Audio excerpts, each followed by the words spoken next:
Setting up SMS marketing on Klaviyo enables you to reach customers through text messaging for promotions, reminders, and updates. Here's how to set it up. Enable SMS in Klaviyo. Log into your Klaviyo account. Navigate to Account Settings, SMS Settings. Choose a dedicated sender type, a toll-free number, short code, or alphanumeric sender ID. Verify compliance with local SMS marketing laws.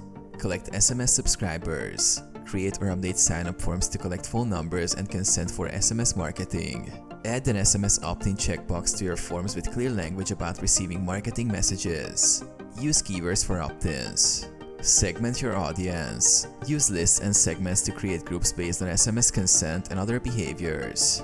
Ensure only those who've opted in for SMS are targeted.